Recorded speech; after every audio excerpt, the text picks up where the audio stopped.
Supreme Court to announce decision on fundamental rights applications filed challenging date of election at 3 p.m. tomorrow. National Elections Commission ready to reschedule the election if there is no legal hindrance. Former president speaks of 21,000 signatures that he placed to extradite Arjuna Mahindran. මම දවස් 3ක් මගේ මේ ඇඟිලි 3 වෙනි දවසේ දියපට්ට ඇවිල්ලා පෑනට අස්සම් 21000ක් මම ගැහුවා ජනාධිපතිවරයා විදියට.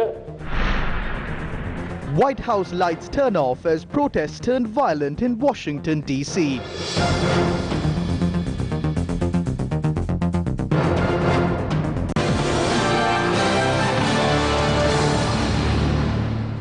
Good evening and welcome to Primetime News on TV1. On to your lead story for the day.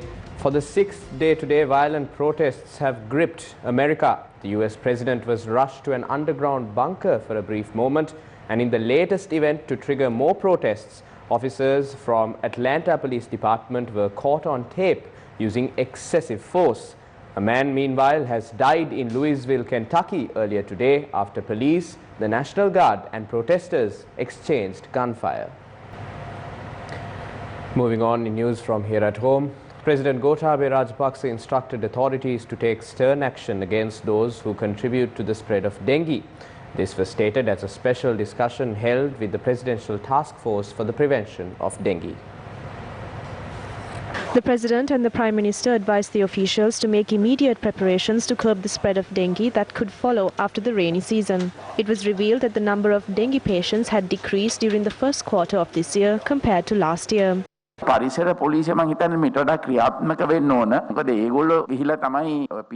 environment police should be more active. They carry out the legal duties along with the PHIs. They were working alongside them. They need to go to the lowest level and find out the details. That is what is important. The garbage collection took place properly to a certain extent because of the environment police. In the morning, they inspect as to whether these functions take place properly. They check if 25 people are contracted, whether these people show up to work. If not, they inform the commissioner and their pay gets cut from the contract. That is why this is successful. The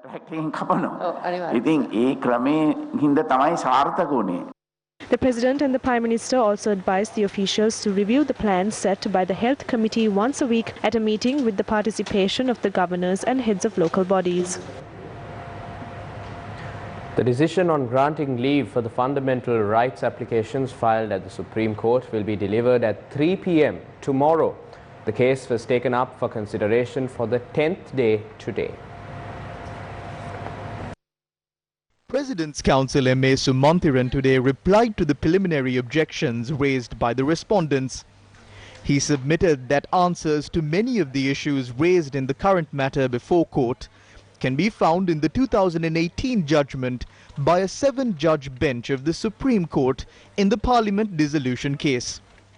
He submitted that although counsel representing the respondents and intervening petitioners submitted that holding early elections is an enhancement of the sovereignty and franchise of the people, the Supreme Court held in the 2018 decision that the elections must also be duly held according to the law. President's Counsel Sumanthiran submitted that Article 70, Sub-Article 5, Paragraph A, B and C of the Constitution all include the 3-month time limit within which Parliament should convene from the date of dissolution. He cited the 2018 Parliament dissolution case and submitted that the 3-month time limit was held to be a mandatory constitutional provision by the Supreme Court and pointed out that this period will lapse from midnight tomorrow. He inquired from the court as to if a decision of the 7-judge bench of the Supreme Court on the matter is not persuasive enough to grant leave to proceed. Then what is? President's Counsel Sumanthiran submitted that the proclamation issued by the President dissolving Parliament is void under the grounds of illegality, irrationality and procedural impropriety. He submitted to court that the dates mentioned in the proclamation have become unworkable, and as such, the proclamation has no force in law. According to his submission, the initial proclamation included 3 effective dates. 1. The date of dissolution of Parliament. 2. The date of the election. 3. The date for the new Parliament to convene. He submitted that currently only one of the dates mentioned in the proclamation remain relevant, while both the other dates remain uncertain. On the issue of reconvening the dissolved parliament under Article 70, Sub-Article 7 of the Constitution, he submitted that although the President has the discretion to decide on the matter, he does not enjoy an unlimited discretion that is not reviewable before a court of law. Counsel representing the other petitioners subscribed to his submissions. Afterwards, President's counsel Salia Pires replied to the allegations leveled against the Elections Commission. He submitted that the letter sent by the Elections Commission to the President's Secretary P.B. Jayasundara did not demand for the 5,000 rupee allowance payment to be stopped. Quoting the letter, he pointed out to court that the Elections Commission had merely informed the Secretary that there were certain complaints on the politicization of the program and requested the Secretary to remedy this. He also submitted documents to court on the steps taken by the Elections Commission to consult health authorities and other steps taken with regard to the elections process. The documents were submitted in reply to allegations made that the Elections Commission was colluding with the petitioners.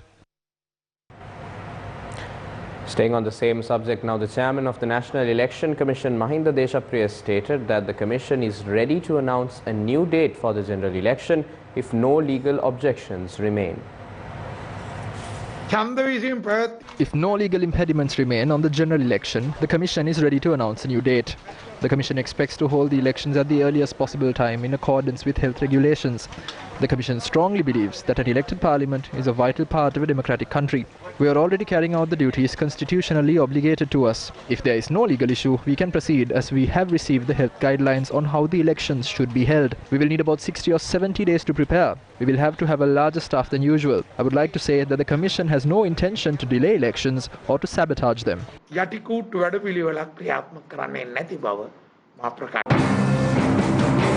These were the views expressed regarding the election and the current political situation in the country. The coronavirus should continue to remain on the priority list of the country.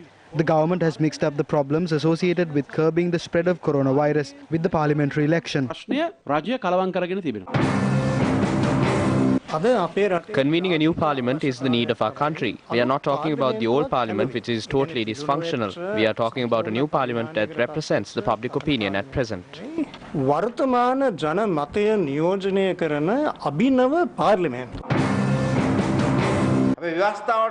According to the constitution, the country can function without a parliament only for 3 months. That date lapses tomorrow. From tomorrow there will be a government without a parliament. Some are saying that it was the old parliament which functioned previously. It was not an old parliament. It was a parliament that was elected for 5 years. Therefore, if a country is without a parliament, then it is a monarchy. The solution for this is not reconvening the old parliament. It is the group which is opposing us that is saying that the country is coming under an autocratic rule. It is them who are saying that the old parliament should be reconvened to protect democracy. We are not willing to use people as scapegoats under any circumstances. That is why we have been saying to conduct the election by adhering to health directives. However, this matter is now pending before court. The National Election Commission is also facing an obstacle to decide on the date of conducting the poll.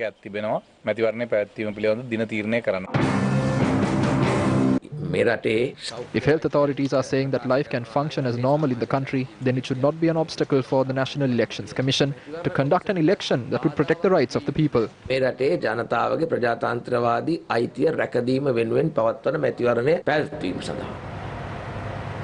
Prime Minister Mahinda Rajapaksa today took on the portfolio made vacant following the demise of Armugam Thondaman.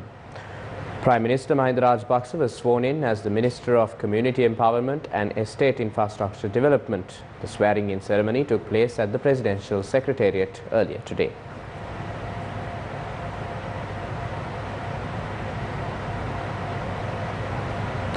The proposal to import 2,500 heifers from Australia has been met with great criticism over the past few days. The criticism comes in the wake of the project failing to bring the determined results when the project was carried out during the tenure of both previous governments. The government today presented facts regarding the proposal. Several officials arrived at the Government Information Department with Minister Bandula Gunawardena to address the media. As the budget has not been passed as yet, and because there are certain caps on certain types of expenses, the only steps taken about this is planning. The Cabinet of Ministers has presented cabinet proposals and sought approvals to plan the project and obtain necessary approvals. I think the importing of cows by the National Livestock Development Board is not something new. We are breeding and distributing it to farmers. But in 2015, this system changed and they distributed the cows to the people. This has created many problems. The project has been completely re-reviewed. We are not only distributing milk for the people of Ridyagama and Nikavaria, but also importing 2,500 quality heifers for breeding so that the second generation can be distributed among the people. Those who were given the heifers as part of the project had problems with food and management. Some farms were unsuccessful as they had not received the expected income, but there are plenty of successful farmers. This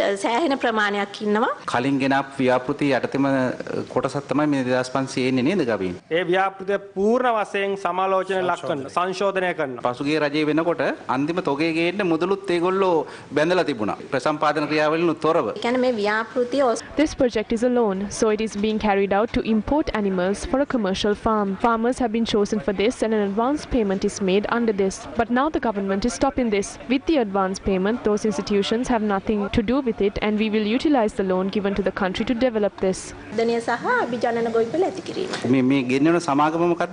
It used to be a company called Velad Rural. The company has been importing cattle to this country since 2012. No, we can decide now what company to use because this project requires select heifers as it is for a breeding farm. So we can choose what company we will use.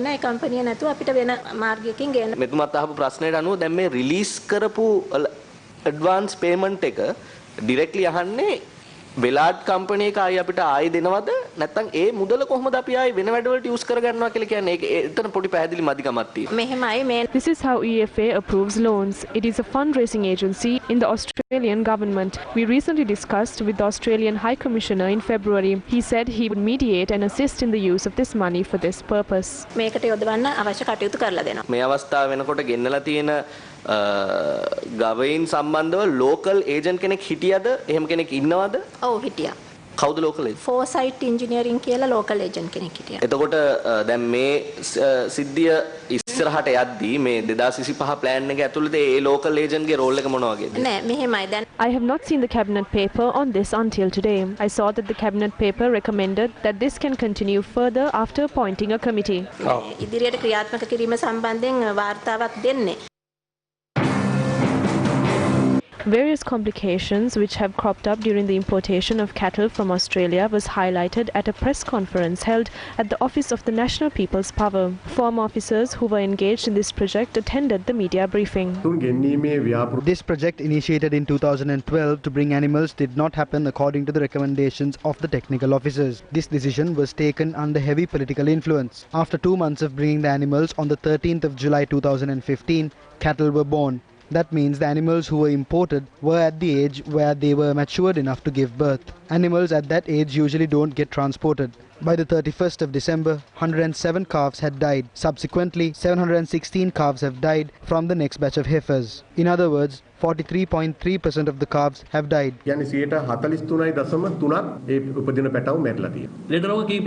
Many foreign diseases were spread in the country. When we inquired from Australia, we found out that such an animal can be bought for a price between 500 and 3,000 Australian dollars. We have a suspicion as to whether they sold these animals to us at 500 Australian dollars because the animals were sickly. A solitary company has been awarded the tender on all 3 occasions, that is, Velad Rural Exports. It is clear these animals are not of a quality breed, not once but thrice. Therefore, if authorities are attempting to purchase heifers once again from the same company, a reasonable suspicion occurs.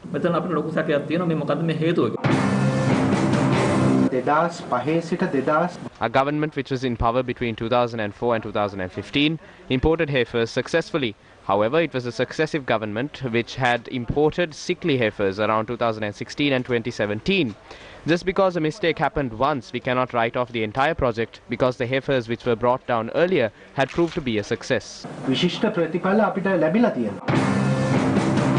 The importation of heifers from Australia was commenced by Basil Rajapaksa in 2014. He had ordered another batch of heifers by the time we came into power. Therefore, we could not cancel the order. This project is unsuccessful. As the subject minister, I did not go to hand-pick the animals. The minister and the secretary do not go and rub its udder and check its breed.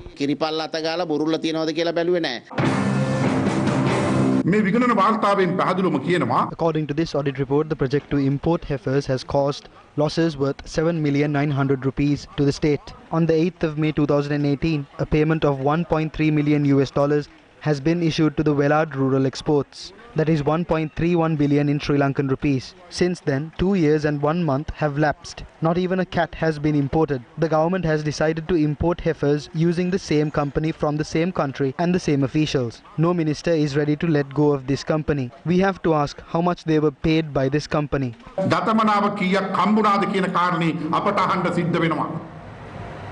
Now, along with the issue surrounding the importation of heifers, another issue that has come to the fore is the matter surrounding the Mount Lavinia Beach Nourishment Project.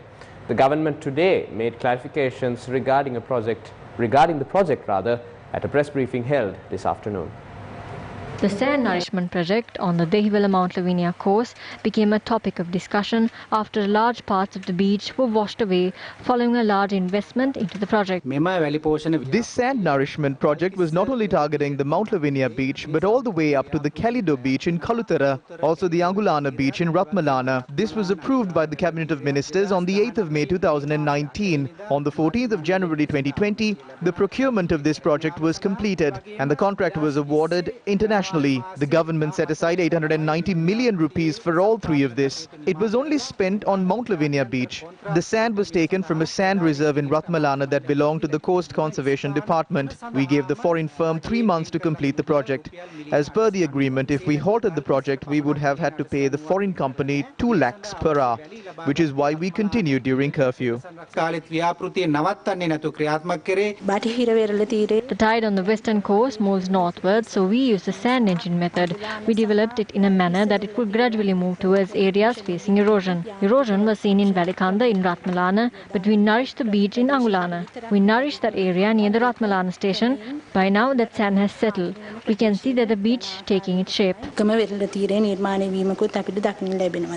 Views were expressed on why artificial sand nourishment was deemed necessary. If the beach does not get enough sand from rivers, streams or other natural causes, it will definitely erode the beach to maintain equilibrium. This is the reason for the erosion. The concept is practiced the world over. On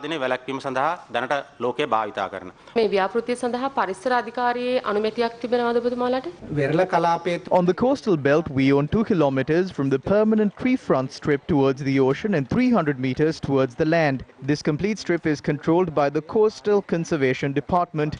And to address the coastal erosion issue, there is no reason for us to seek permission from any agency. We had to take permission when utilizing the sand deposit, and for that we did.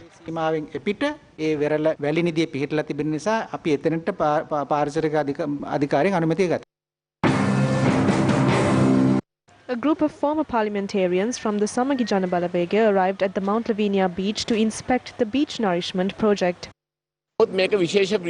They have carried out this project at a cost of 890 million at a time when the country was under lockdown. There seems to have been an urgency to award the contract for the project. That is why they put forth a proposal before the cabinet by the end of January or by the beginning of February in order to carry out the project in April. They have done this project at the wrong time. Sand filling should have been done in November, December or January to prevent erosion. This is known as the sand engine method. 5 years ago, sand filling had been done on the coast of Unawatuna under this method. However, in this instance, we can observe that the sand filling has been done in an unorganized manner without understanding the technicalities of the project. 99% of the 890 million that was spent for the project have eroded into the sea. We have learned that the project had been carried out without any environmental assessment and also without apprising area residents about this. This project had taken place when the people were inside their homes during the period for the coronavirus pandemic. An assessment report is required to implement any project. A month should be given to see whether the people are raising objections towards it. Instead of doing that, they have proceeded with the project using an old report. A group of activists from the Janata Vimukti Peramuna in Dehiwala and Mount Lavinia areas also arrived at the location today. On the 20th, the municipal council was notified that sand erosion is taking place. When we arrived to inspect the beach, we saw 5,000 rupees spent for the project being swept away by each wave. It is in this manner that they had spent 890 million rupees for the project. Who should be held responsible for this?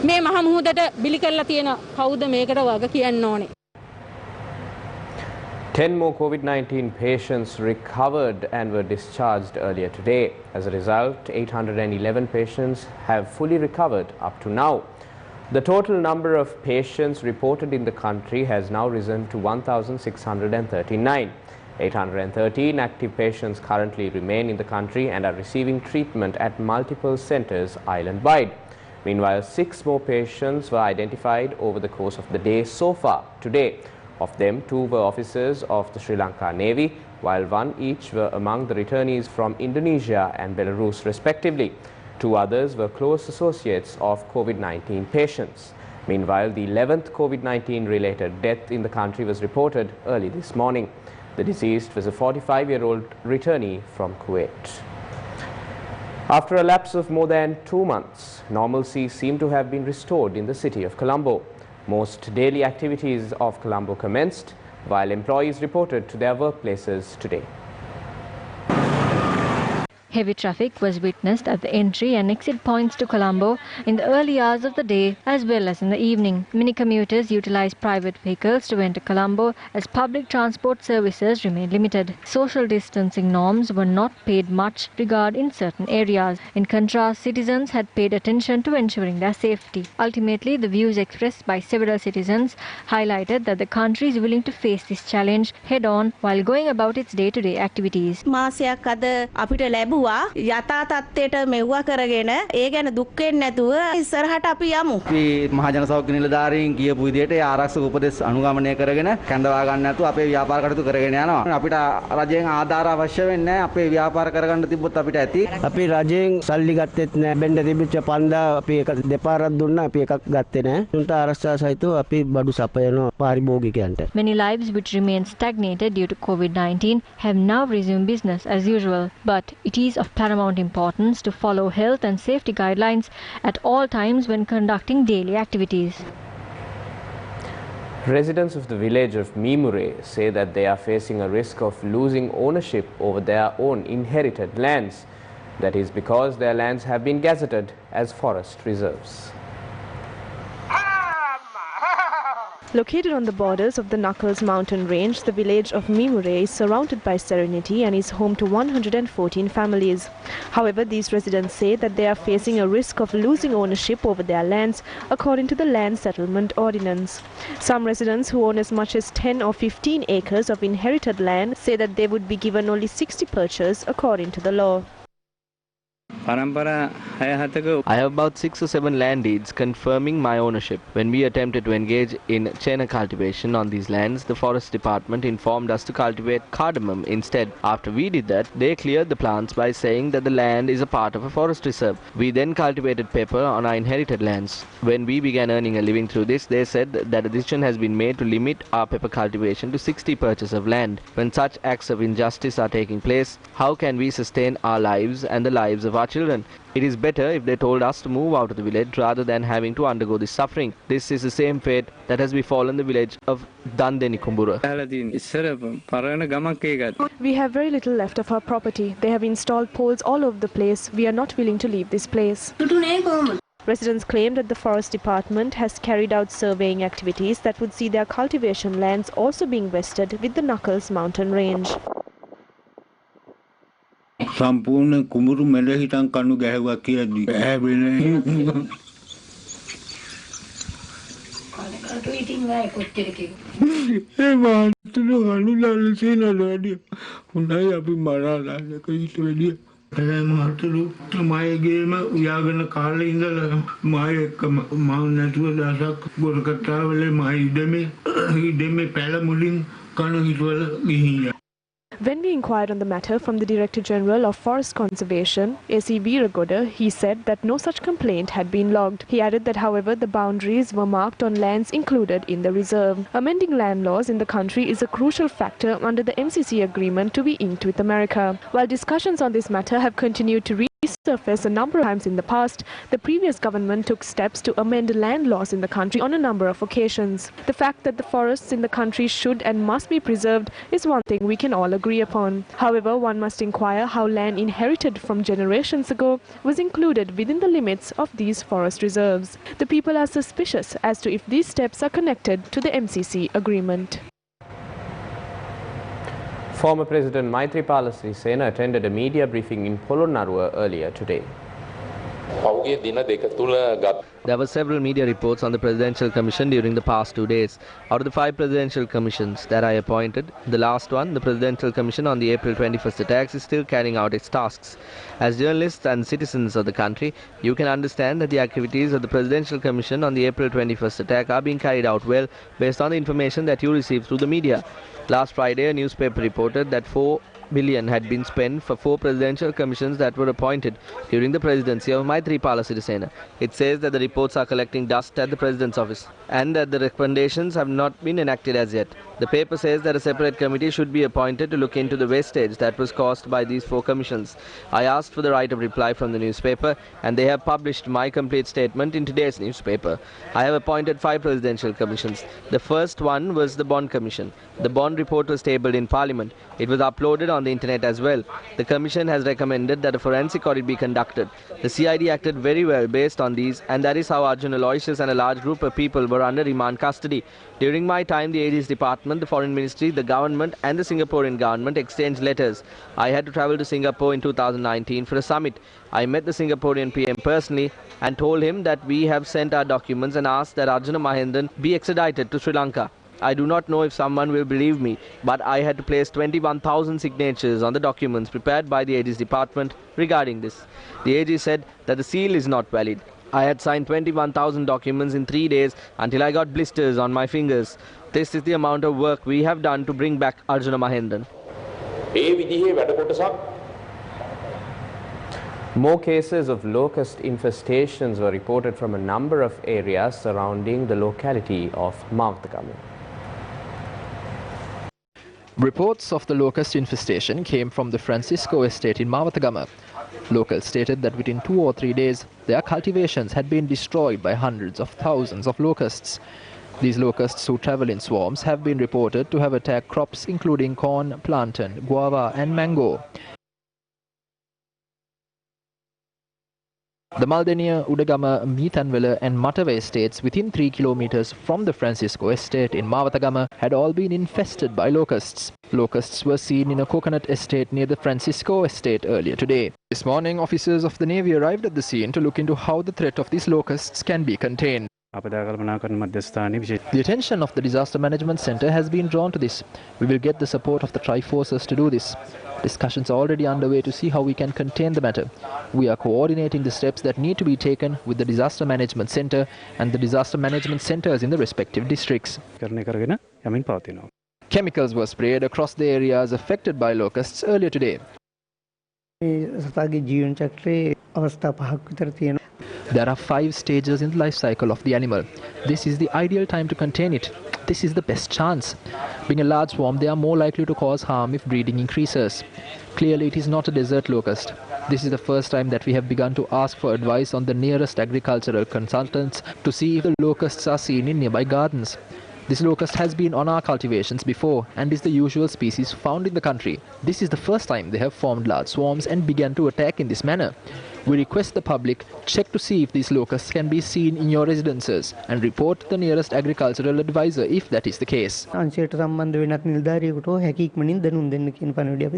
large number of agricultural lands were destroyed in the recent past due to a species of desert locust infecting plantations in India. It is important the authorities take steps with regard to the locusts found in Mawatagama so as to avoid the risk of a similar fate.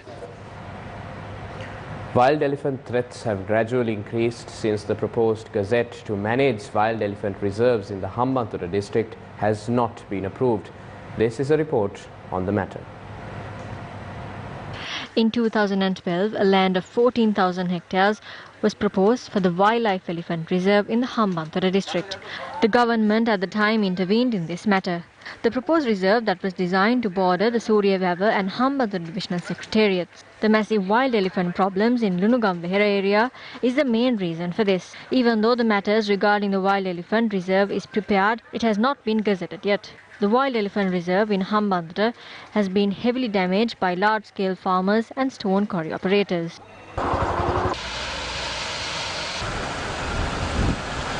The Wildlife Elephant Reserve is the only hope for the people in Hambantota who have been suffering as a result of the wild elephant threat. This is what the subject minister had to say about the elephant conflict on the 29th of December 2019.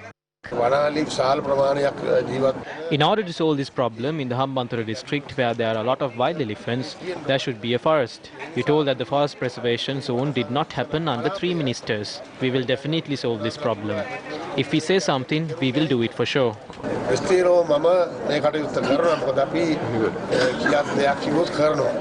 On that day, the acting district secretary pointed out to the minister that the matters regarding the proposed reserve were concluded by December 2019. However, that has not been initiated as yet.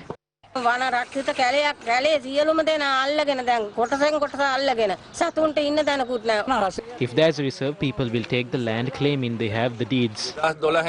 Since 2012, banners have been on display stating that this will be handed over to us. Now there is nothing on those banners. Houses have been built there. We informed the regional secretary and the Grama Sevaka. We didn't receive any response. Rich businessmen have taken the land that belonged to the wild reserve. We want to know if the authorities are completely oblivious to it.